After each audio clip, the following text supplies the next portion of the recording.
Well, good morning, everyone.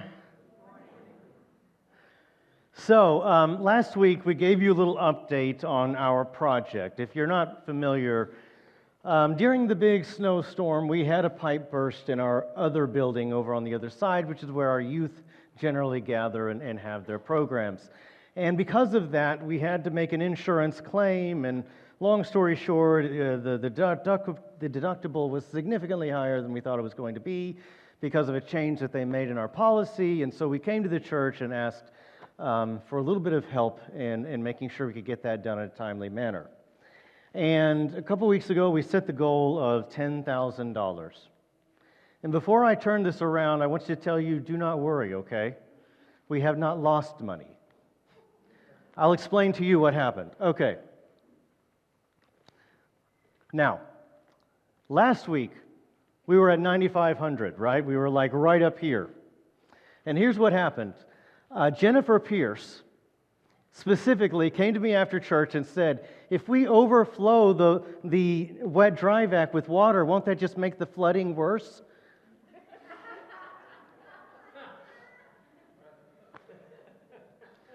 So I assured her that we had imaginary tubs somewhere to put all that extra money and water, okay? And it's all fine. But I've emptied our container because you guys were so good to meet it so fast. And we are now, we'd asked for 10, we are now just above 12. Thank you guys so much for your faithfulness. The other 10 is in an imaginary container in an imaginary closet that we don't have in this church, okay?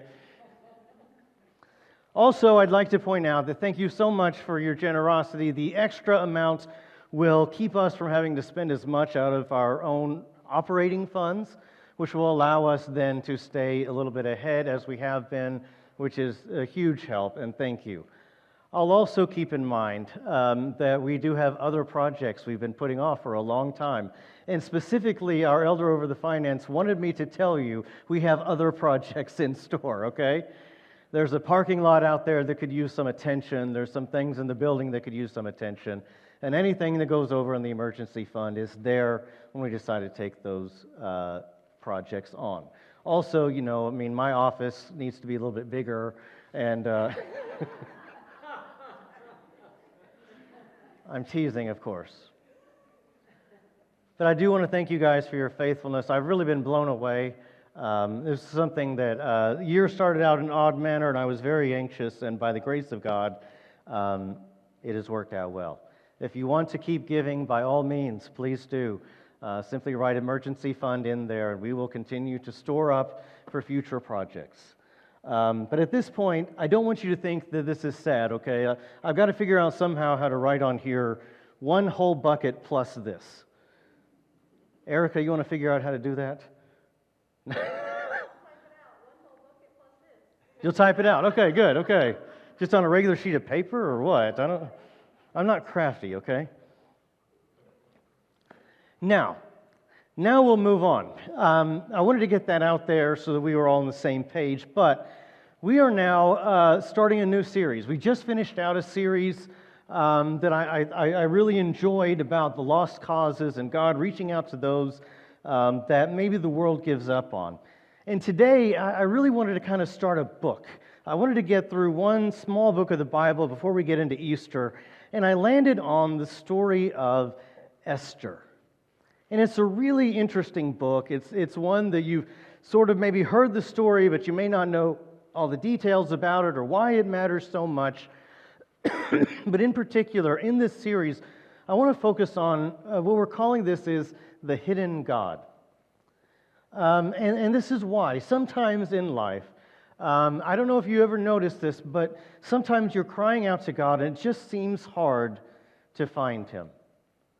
And it's okay to admit that as a Christian. Have any of you ever felt like it was hard to feel God's presence or to see Him in the things happening around you? Sometimes it's because you've been watching the news too much and it feels like the world is in a godless and dark place. And I understand that. Sometimes it's in your own life. Just one thing after another doesn't seem to quite go right. And you have this impending feeling that something is going to fall apart at some point. And everything that happens requires so much attention and so much urgency that sometimes you look around and you're just wondering where God is in it. Why does he feel so absent, and why can't I see his work?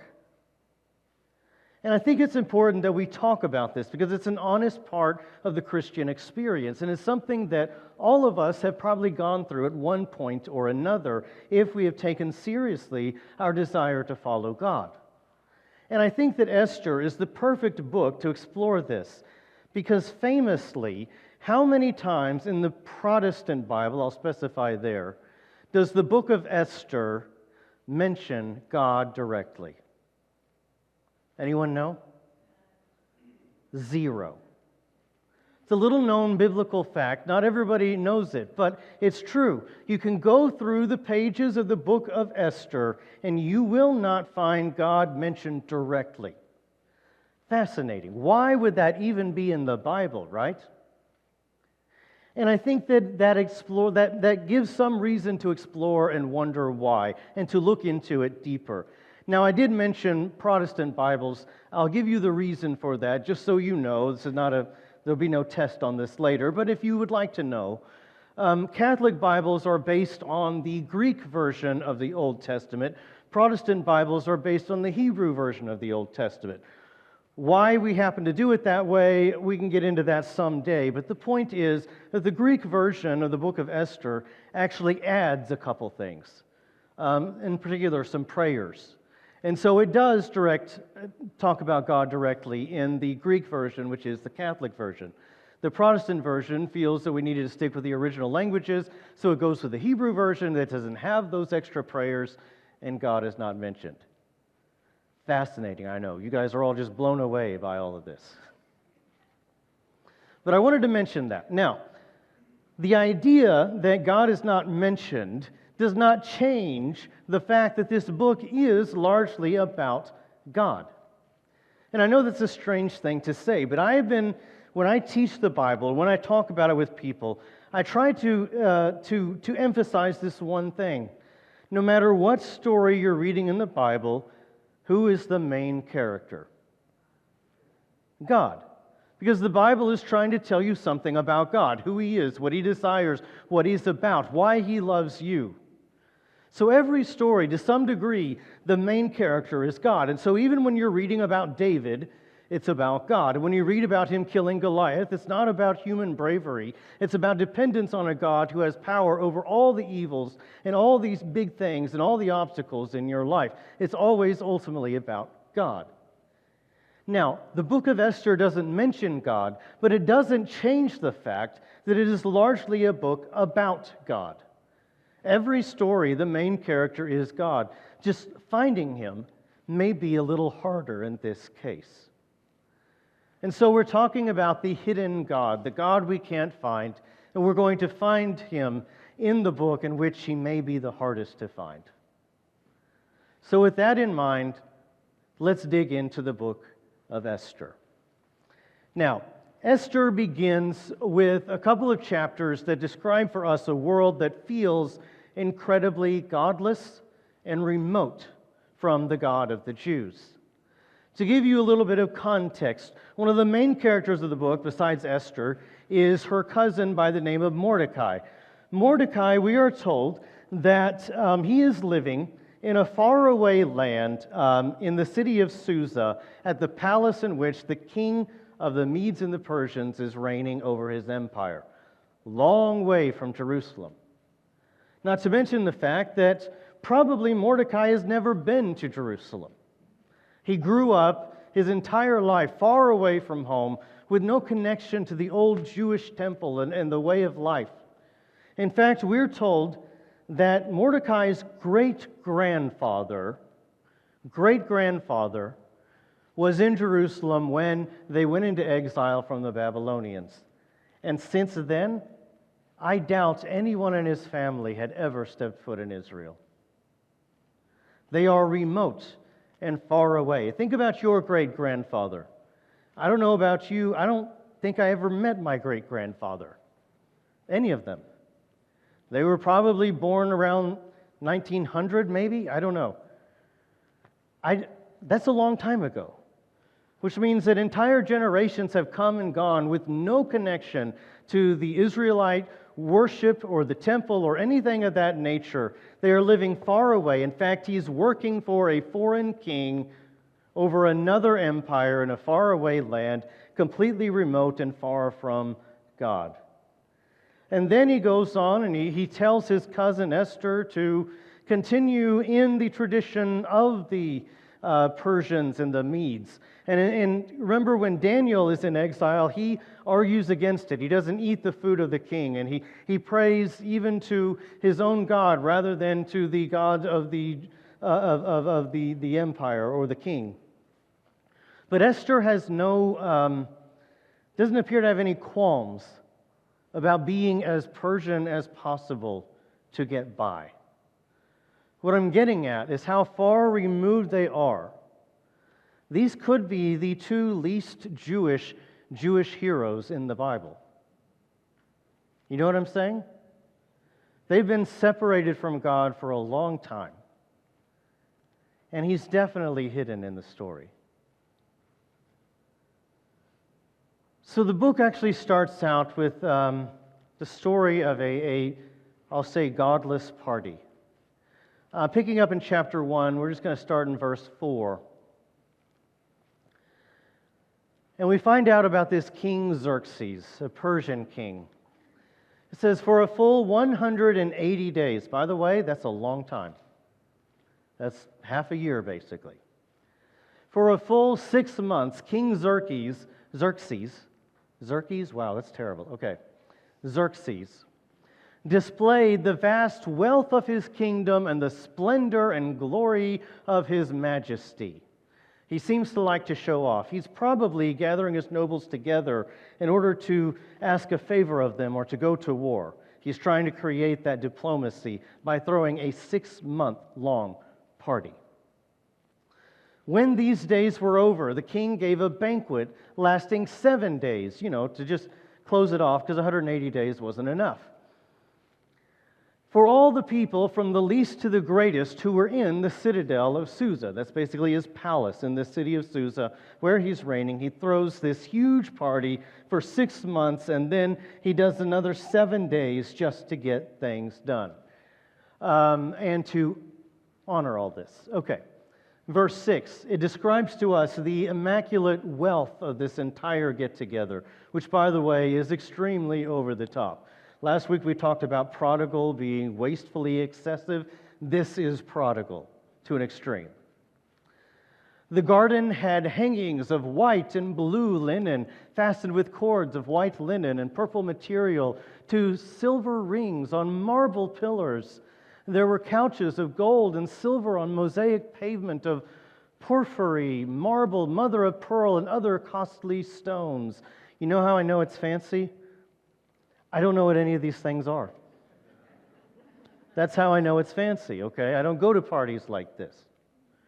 Verse 7, wine was served in goblets of gold, each one different from the other, and the royal wine was abundant, in keeping with the king's liberality.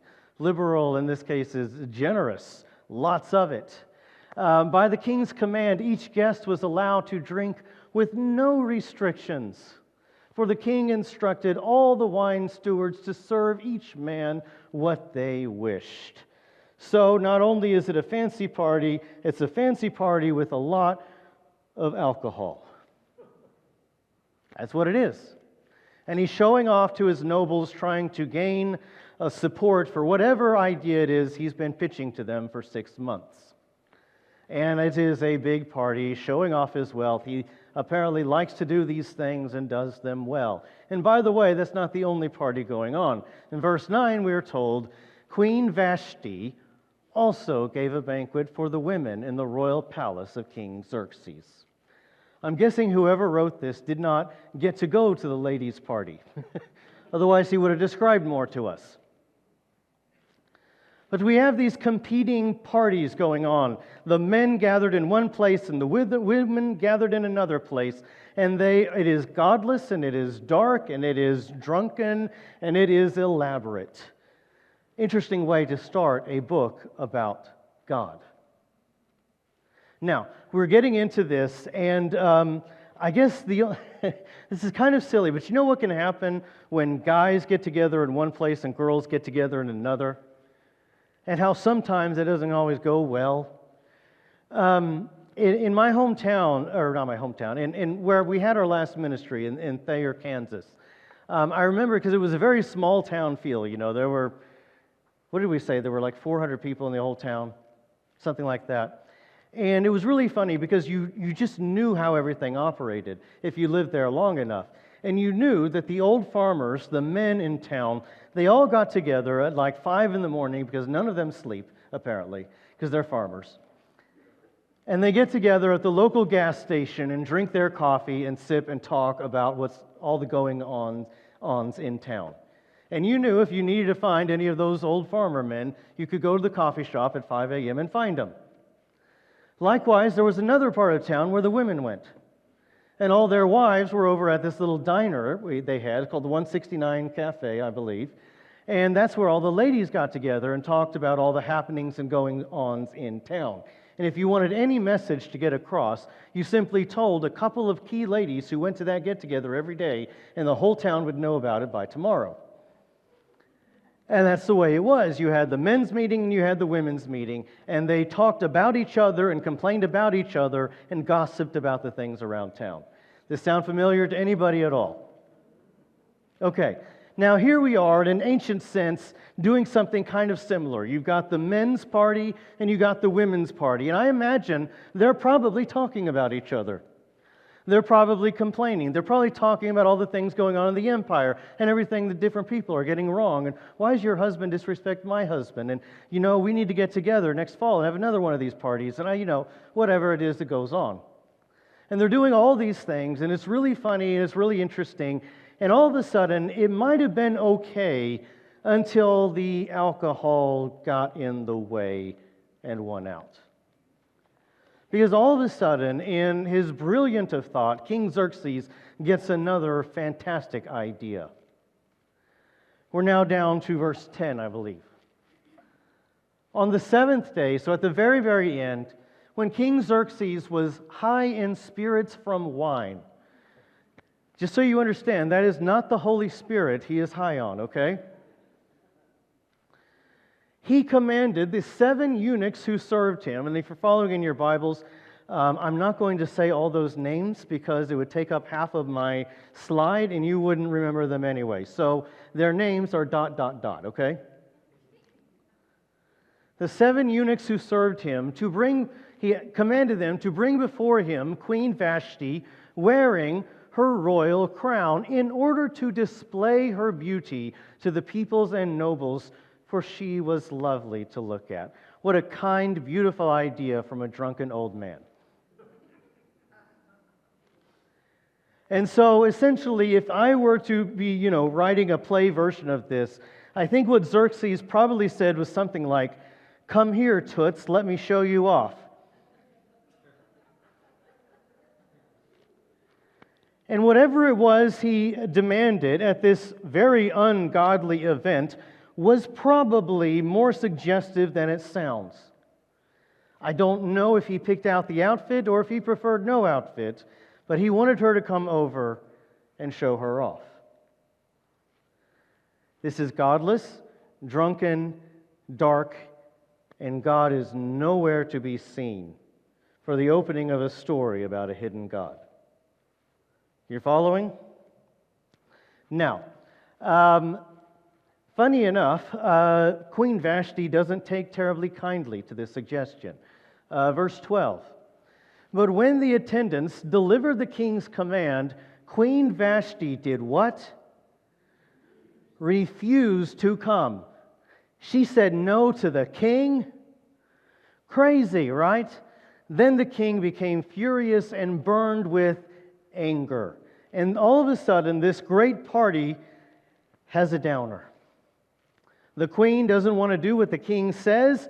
All of the ladies are probably encouraging her, and all the men are now scared to death. And you can tell by the way that they handle this. And so obviously, they decide that they need to come up with a formal investigation into what the law says they ought to do on this occasion. And I love how over-the-top formal it sounds as the men are panicking over nonsense. You really could easily read this first chapter as a bit of a comedy. If you go in and you find out not just that they're asking about the law, it's not even that. It's what they ultimately get so upset about and what they're worried most about. So, from here, let's jump down to verse 16.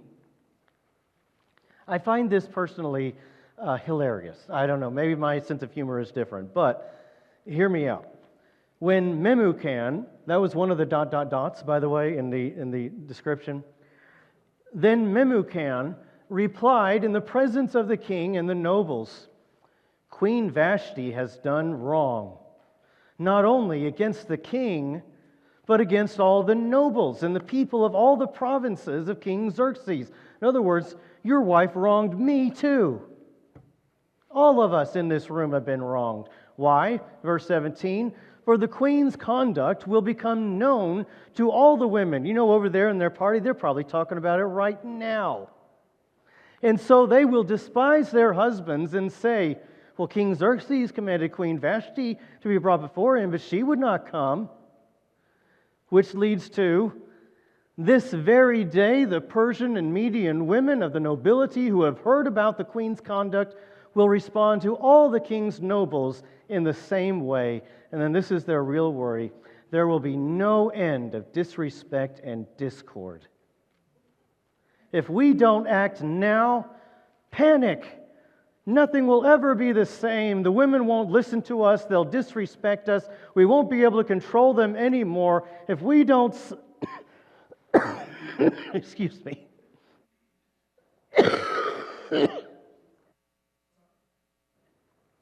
Please. Okay.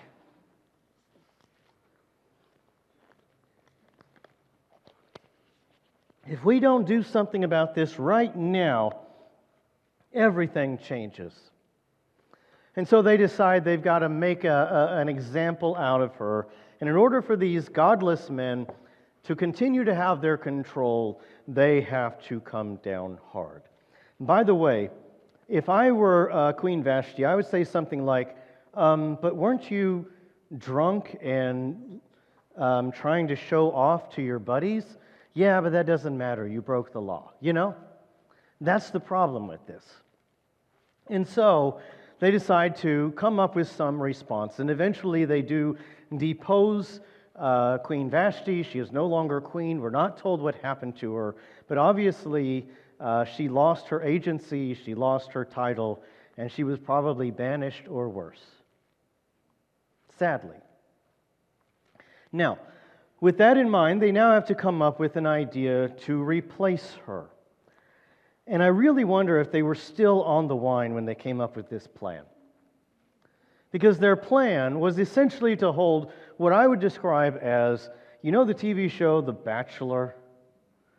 It's one guy dating all these women, trying to find the perfect one.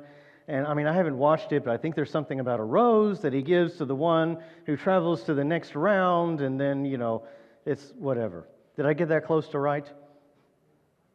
No one is admitting they've ever seen the show. They're like, I've never heard of it, Tyler. Don't know what you're talking about. You must have made that up. Did it come on my TV? The Bachelor is essentially what they do. They send his advisors throughout the empire, and they all find the most beautiful young women, and then they try to bring them back, and the women go through a year-long beauty treatment, to make them as beautiful as possible, and then they get essentially one night with the king, and the most popular contestants are invited back. It continues to be a godless, drunken, dark story where we're trying to find the hidden God. I am sure one of the men came up with this plan, because I don't think women would ever come up with this plan. But they come up with this plan for what is essentially The Bachelor TV show, maybe season 1, we'll put it that way. And they go on to find a winner. And that is where we are introduced to who is really the two main characters of the story. We're now down to chapter 2 and verse 5. Now there was in the citadel of Susa a Jew of the tribe of Benjamin named Mordecai, son of Jair, the son of Shimei, the son of Kish, who had been carried into exile from Jerusalem by Nebuchadnezzar, king of Babylon, among those taken captives with Jehoiachin, king of Judah. If you've read the earlier story of the exile, you might recognize a couple of those names. The important thing is his great-grandfather lived in Jerusalem, and probably at least a couple of generations have come and gone without ever knowing of their home. And that's Mordecai. But why are we talking about Mordecai, who works there in the citadel for the king? Because he's got someone else in mind for this Bachelor Season 1 TV show. Mordecai had a cousin named Hadassah, whom he had brought up because she had neither father nor mother. Later we're told that her parents had died, and so Mordecai, I guess maybe an older cousin, basically takes her in and raises her as his own. This young woman, who is also known as, and what's the name? Esther. We're finally there. Esther had a lovely figure and was beautiful. Mordecai had taken her as his own daughter when her father and mother had died.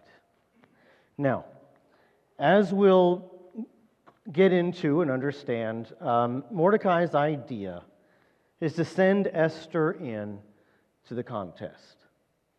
He thinks she may have a shot. And because Mordecai works there at the citadel, he can keep an eye on things. He can coach her along. He tells her what to bring and how to act and what to say. And he makes sure that things are going well. And he talks to the servants that are taking care of her to make sure she gets the right things. And ultimately, he is there coaching her along the way. And the final part of this is that Esther gets the last rose. She's the one chosen, picked out of by all these people. She has the most favor with the king. Now, from Mordecai's standpoint, he's positioned himself well. He may, in fact, be able to use this to get in higher good standing with the king, to have more influence as an advisor and to move up in rank and power. And he's managed to manipulate this. But for Esther, it's kind of an odd situation. Esther doesn't really have much agency in any of this, does she? She's being passed around and told where to go and what to say and what to wear. In fact, remember that Mordecai basically advised her against revealing her Jewish background or rejecting any of the king's treatments and told her to go along with it. She has no agency. She has no decision in this. She's being passed around. Yes, she's ultimately come to be called Queen Esther, but she's like the queen on a chessboard. She's the most important piece, but someone else is picking her up and moving her wherever they want. She's being passed around as part of some large political game. And she really has nothing to do with anything, at least in terms of what she wants. So let's review. We started with a drunken banquet. We continued into an inappropriate demand for the queen, which led to a squabble, which led to men seeking to retain control over women, which led to a giant season 1 of The Bachelor type project in order to find the perfect woman to be the new queen. And then a secret Jew gets the final rose. And I ask you again, where is God in any of this? Had any of them even thought about God? He's not mentioned. He's just there, somewhere. In fact, I would wonder, why is this even in the Bible? Was this written so that the young girls could wish that someday some part of the royal family would notice her beauty and choose her above all others, plucking her from obscurity and into the good life? Is that why the book was written? I don't think so. You see, I think this book was written to teach us something about the nature of how God works. And the word I want to use to introduce today, that's going to be a part of our discussion for the rest of the time, is a key theological word that maybe doesn't always come up and maybe should. It's the word providence. Not like Rhode Island. Providence. Providence is the idea that God guides events from behind the scenes for purposes that only He knows. Sometimes God is working and developing and guiding, and you don't see Him, and people may not speak of Him, but He's there. And all of a sudden, one day, if you're lucky, you get to look back and see how all that randomness and all that chaos and all that darkness and the seeming godless nature of the world led you to where you are, which is somehow exactly where God wanted you to be. In His great wisdom, He arranged things to work out to the benefit of the people who love Him. It's called providence. It is by His providence that we were brought here. It's by His providence that we have the things we need to do the things He's called us to do. It's by providence that all of these writings of ancient people somehow got copied faithfully and passed around and then edited and then put together into a book we call the Bible that we can trust. By God's providence that He wanted us to have it. Providence rules over so many things. It's a reminder that we are not actually in control. And even while we seem subject to the chaotic nature of a world at random, we live under a God who has control of even the dice themselves. A God who knows how to guide and orient things to the good of those who love Him, as Romans 8 tells us. A God that works behind the scenes, sometimes unseen, for the people He sees at all times. There's beauty in the idea of providence. And I think, if nothing else, the book of Esther is a testament to God's providence. Because what God has brought about will end up being a very important part of His plan by the end of the book. And that, I think, may be why the book is in the Bible at all. I was going to, at this point in the sermon, tell some story about God's providence in my life. And I think that there have been occasions in which God has worked things out. I so struggled with taking a long time before I found that right person and got married, but I felt like God worked it out in a beautiful way to the things that would meet what I needed and what I was ready for at the exact perfect time. But the truth is, I'm not even 40 yet. I've got a lot of years to discover God's providence in my life. And sometimes you will see it immediately, and sometimes you'll see it late in life. Sometimes you may not see it in life at all. But my guess is you may have a story too, where God's providence ultimately worked out in your favor because He was working behind the scenes in a way that you did not realize at the time that it was happening. I want you to pull aside someone who's been in the faith longer than you and ask them that question. And I bet you'll find some stories. Because God's providence is a beautiful, beautiful Christian belief. I want to give you, we were coming up toward the end, so let me go ahead and give you a couple of application points. And of course, we'll get further into the story next week. I want you to think about this week. I want you to identify an example of God's providence in your life. I don't know what it will be for you, but a time in which you could not see God working, but ultimately down the road, you had the ability to look back. If you can't find one in your life, talk to others, ask them their stories, learn from Christians who have gone before you, and let them find how beautiful God's providence is. But identify it in your life or in the life of someone you know, and see that providence. I want you to go looking for it this week. It'll be an encouragement to your faith, I promise. And number two, I want you to pray this week that you might recognize God working behind the scenes. That's always the goal, right? We may not always recognize it, but God is always there. He's always behind the scenes. He's always controlling the dice. He's always working things out, and He has a beautiful plan. That's part of faith. That's why we don't despair when things look godless and dark, and when things look like they're not following any sense whatsoever. We don't lose faith. And I pray that I'll be better at recognizing God's work. Because when we see Him working in our life, our faith grows stronger, and our trust grows deeper, and we endure whatever is next better, because we have already seen our God work before, and we know He will again. Pray that you may begin to see that better. I will as well. Guys, I'm leaving this here today. I know we didn't get very far, but we are basically through the first 2 chapters of the book.